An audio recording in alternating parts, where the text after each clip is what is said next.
Halo teman-teman praktikan semua, perkenalkan saya Alvin Virajaya dengan kode asisten PIN. Pada video awal ini saya akan menjelaskan tentang modul pertama algoritma pemrograman dengan judul konsep algoritma. Ini adalah modul pertama untuk teman-teman yang akan melakukan praktikum algoritma pemrograman. Tujuan praktikum ada 5, untuk memahami konsep pseudocode, memahami tipe data, memahami konsep percabangan, membuat program sederhana, memahami struktur perulangan. Alat dan bahannya ada PC yang sudah terinstall CodeBlocks. Poin-poinnya ada mengenal algoritma, struktur kode C, jenis variabel, jenis tipe data, jenis operator, jenis komentar, penggunaan if, else switch statement, dan penggunaan pengulangan. Untuk dasar teori, algoritma ini adalah serangkaian langkah-langkah terurut yang digunakan oleh program komputer untuk menyelesaikan suatu masalah tertentu. Jadi untuk di garis bawahi ini adalah langkah-langkah terurut. Untuk struktur bahasa pemrograman C tersendiri itu ada library, main function, statement, dan terminator. Library ini bertugas untuk memberikan pustaka komen-komen atau sintaks yang bisa digunakan dalam pemrograman bahasa C. Contohnya kita menggunakan pustaka stdiot.h. Nah, baru kita bisa menggunakan sintaks printf. Nah, untuk library tersendiri kita wajib untuk membuat hashtag include agar fungsi dapat digunakan.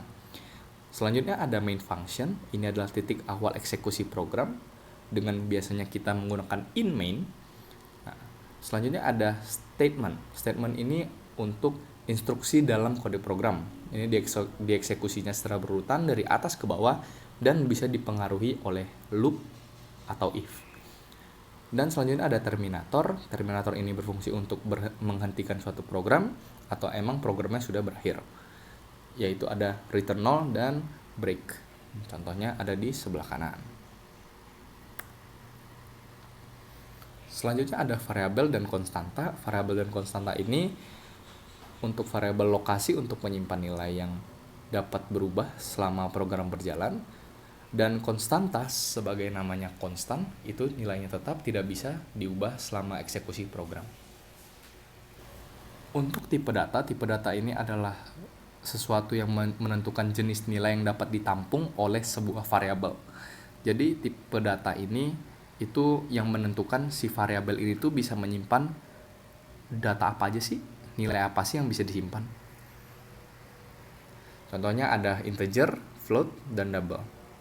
Untuk tipe data ini sesuatu yang menentukan jenis nilai yang dapat ditampung. Tadi ada char dan boolean. Selanjutnya ada tipe data bentukan. Tipe data bentukan ini adalah tipe data yang dibuat sendiri oleh programmer atau untuk teman-teman semua. Ini dibuat oleh teman-teman semua tersendiri. Jadi atau bisa kita menggunakan kata kunci struct atau structure. Nah, untuk struct sendiri teman-teman tuh bisa menggabungkan beberapa tipe data menjadi satu struct. Nah, di sini untuk menyimpan data yang mempunyai relasi. Selanjutnya ada string. Untuk string ini sebenarnya string ini bukan sebuah tipe data, melainkan hanya kumpulan beberapa karakter atau beberapa huruf. Selanjutnya ada operator aritmatika. Operator aritmatika ini dikhususkan untuk tipe data integer, float, dan double. Karena untuk operator aritmatika tersendiri ada penggunaan logika berhitung di dalam program.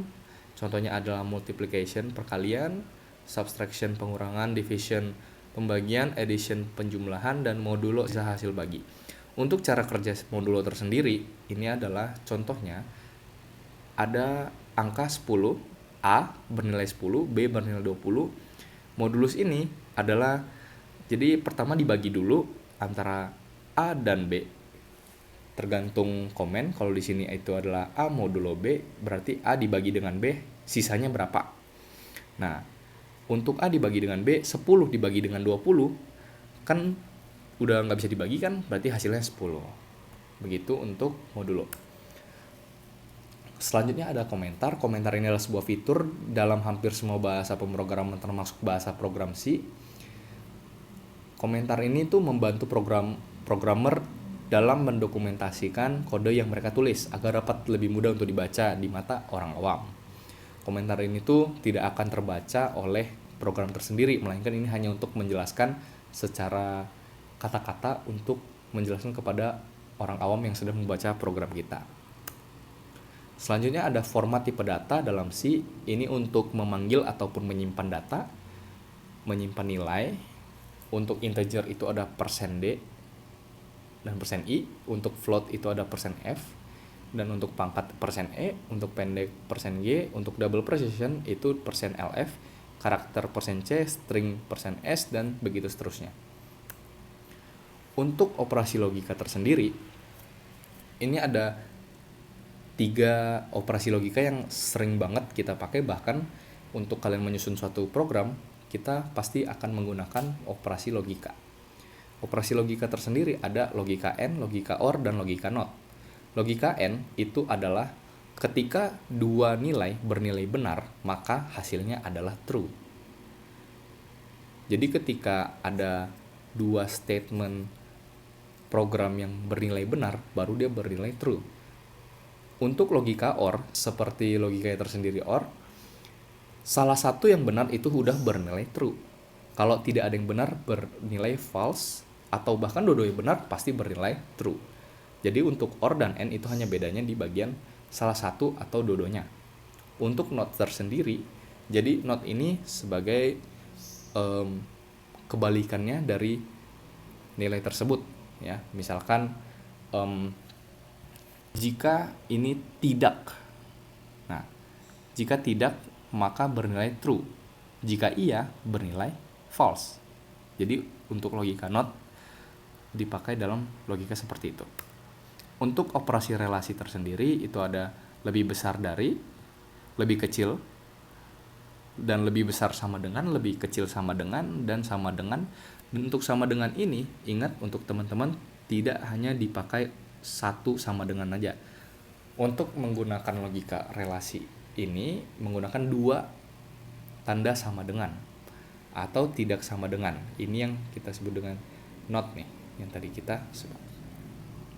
Nah, selanjutnya adalah if else, if, dan nested if. Nah, fungsi ini adalah menjalankan instruksi jika ada kondisi. Nah, jika kondisi benar, statement akan berjalan. Jika kondisi salah, statementnya diabaikan atau tidak berjalan ke sana. Contohnya adalah if, sintaks if. Di sini if kondisi apa, nah baru dia menjalankan aksi yang ada di dalam program ini. Terus ada sintaks if else. Di sini adalah jika dia berkondisi ini, maka dia akan berjalan yang program yang ini. Atau yang lain, kalau dia tidak kondisi ini berarti kan dia bernilai yang lain kan, maka dia akan menjalankan program yang else. Untuk sintaks if else if, nah ini menggunakan if kondisi ini, maka dia akan menjalani yang bawahnya. Else if ini adalah kondisi kedua. Jadi dia bukan karena ada else jadinya dia terserah kondisi apapun, tapi melainkan dia juga ada kondisi tapi untuk di bawah if. Else ini adalah kondisi yang sisanya. Jadi kalau dia lebih besar dari 1, dia menjalani kondisi yang pertama. Kalau dia lebih kecil dari 1, dia menjalani kondisi kedua. Kalau dia minus, nah itu baru kan ke yang else. Untuk nested if, ini di dalam if masih ada if. Jadi dalam kondisi ada kondisi lagi. Nah, kondisi tersebut harus terpenuhi supaya dia berjalan. Untuk switch case ini mengecek nilai variabel sesuai kondisi tertentu. Nah, menjalankan statement berdasarkan case yang sesuai. Jika tidak cocok, maka dijalankan default. Default ini istilahnya sebagai else. Ya, jadi kalau dia tidak masuk dalam case pertama, kedua, ketiga, maka yang dijalankannya default. Nah, switch ini berbedanya di sini bukan suatu kondisi, melainkan variabel. Nah, catatan penting untuk switch ini variabelnya itu harus bertipe data integer, char atau enum. Dia tidak bisa yang lain karena untuk case-case-nya itu tersebut harus bertipe data integer, char atau enum. Dan tidak boleh ada duplikat nilai pada case break. Break tidak boleh ada duplikat nilai pada case ya. Terus break ini untuk menghentikan perintah di dalam case. Jadi untuk setiap case teman-teman harus memberikan break atau enggak dia akan berjalan terus sampai ke case berikutnya. Makanya itu dibutuhkan break. Break ini untuk setelah case pertama dia break berarti lanjut ke luar switch gitu. Untuk operator unary, operator yang hanya memerlukan satu operand. Nah, ini mengubah nilai variabel secara langsung sering digunakan dalam perulangan atau operasi sederhana. Contoh operatornya itu x++. Nah, jadi ini akan istilahnya itu sebagai increment. Increment untuk si variabel x. Jadi x-nya akan bertambah seiring program berjalan. Sama untuk yang kedua ini plus x dan x min dan min x. Catatan perbedaan antara plus x dan x++ terlihat saat digunakan dalam ekspresi. Tetapi sama jika digunakan tersendiri. Untuk perulangan ini adalah jenis kode yang mengulangi satu aksi berulang kali. Nah, untuk perulangan tersendiri itu ada beberapa perulangan. Contohnya goto. Jadi dia itu akan lompat ke si tempat yang akan mau kita tuju. Contohnya if kondisi ini, maka dia akan goto ke si label. Terus continue, dia akan melewati iterasi yang saat kondisinya terpenuhi. Jadi if kondisi ini, maka dia continue, lanjut gitu. Break ini adalah kebalikan dari continue. Nah, if jika dia break, maka dia akan menghentikan perulangan saat kondisi terpenuhi. Jadi kondisinya kalau terpenuhi dia break, maka program akan berlanjut atau henti di dalam kondisi itu. While itu ulangi x selagi kondisi Y benar. Contohnya, ulangilah si aksi selagi kondisinya benar. Jadi selama aksinya itu, contoh, apakah kamu mau masih ingin mengisi kuesioner? Jika jawabannya iya, dia akan terus mengisi kuesioner. Do while ini adalah lakukan x minimal 1 kali, lalu ulangi selagi Y benar. Jadi dia akan selalu melakukan si aksi ini sekali, lalu dia akan ulangi lagi selama si kondisinya itu benar. Jadi dia akan melakukan dulu, baru dicek kondisinya masih nggak. Jadi kamu udah melakukan kuesioner, terus ditanya kamu masih ingin nggak melakukan kuesioner gitu. Jadi kamu akan balik ke do lagi. Untuk kesimpulannya, pemrograman dalam bahasa C dimulai dari dasar seperti komentar, deklarasi variabel, inisialisasi, konstanta, serta input-output dengan format tipe data dan penentu format.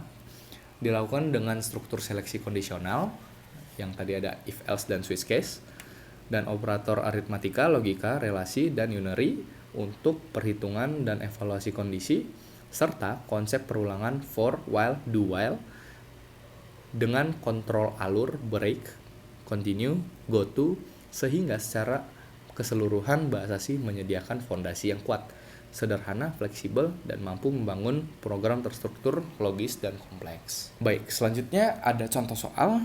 Seorang praktikan ingin membuat program sederhana untuk menghitung nilai total dan menentukan apakah seorang siswa lulus atau tidak lulus. Jadi instruksinya ada satu, program harus meminta input nilai 3 mata pelajaran, kan? Atau di sini bisa kita ganti dengan 3 mata kuliah. Jadi input 3 nilai mata pelajaran ini, lalu kita akan hitung total nilai dari ketiga ini. Berarti misalkan matematika berapa, fisika berapa, kimia berapa akan ditotal menjadi 1. Terus kita bagi dengan ketiga, ada 3, lalu kita dapat rata-rata nilai. Nah, setelah kita dapat rata-rata nilai, kita menggunakan if statement untuk menentukan status kelulusan. Jika rata-ratanya di atas atau sama dengan 70, maka dia akan lulus. Jika rata-ratanya di bawah 70, maka tampilkan tidak lulus. Nah, apa yang harus ditampilkan ke layar itu adalah total nilai, rata-rata, dan status lulus atau tidak lulusnya.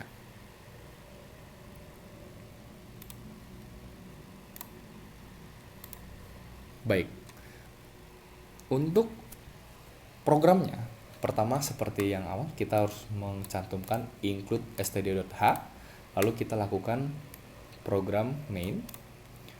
Ya, kita pertama deklarasi dulu untuk integer, matematika, fisika, kimia, dan total. Total ini yang akan berisi dengan nilai-nilai matematika, kimia, dan fisika. Terus kita butuh untuk rata-rata. Rata-rata kan pasti berisi ada koma. Rata-rata ada koma. Dan kita pasti tidak bisa mengisi integer karena integer itu tidak bisa berisi koma. Dia pasti bilangan bulat. Nah, terus kita akan melakukan printf, masukkan nilai matematika. Jadi untuk di programnya itu akan running, masukkan nilai matematika. Untuk scanf ini mengambil nilai dari yang teman-teman isi, sama untuk fisika dan kimia. Lalu di dalam program kita akan masukin total. Total ini berisi matematika ditambah nilai fisika ditambah dengan nilai kimia. Nah, setelah kita dapat total berapa, kita dapat menghitung rata-rata. Rata-rata itu adalah total dibagi dengan 3. Nih. Setelah kita dapat rata-rata, itu adalah total dari nilai ini dibagi dengan 3, maka kita bisa print dengan komen %d dan %2f. Nah, maksud dari %2f ini adalah dia akan mengambil angka di belakang koma itu maksimal 2 angka di belakang koma. Itu gunanya %2. %2f ya. Gitu. Nah, untuk perbedaan antara scanf dan printf di sini, di scanf kita membutuhkan tanda dan, sedangkan di sini tidak. Nah, untuk rata-rata dan selanjutnya untuk printf ini untuk status. Jadi di sini kita akan mencetak dia lulus atau tidak lulus. Nah, otomatis kita harus menggunakan %s. Nah, di sini kita akan mencetak dia rata-ratanya, kita cek dulu. Kalau rata-ratanya itu lebih besar sama dengan 70, maka kita cek lulus atau tidak lulus. Kalau dia di atas 70 atau sama dengan 70, maka dia lulus. Kalau dia tidak, maka dia tidak lulus. Seperti di sini kondisi terus pakai tanda tanya. Kalau dia bernilai true, maka dia yang di bagian pertama. Kalau dia false, maka dia di bagian kedua. Coba kita run.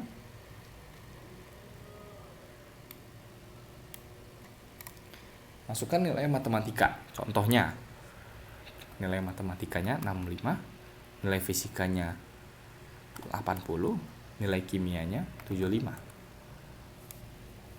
Untuk total nilainya 220, penjumlahan dari ketiga ini, dan rata-rata 73,33. Nah, karena dia di atas 70, maka statusnya lulus. Baik, mungkin itu saja untuk penjelasan modul pertama tentang konsep algoritma. Semoga teman-teman paham. Jika ada pertanyaan, silakan hubungi OH Line saya atau bisa tanya ke teman-teman asisten saat praktikum.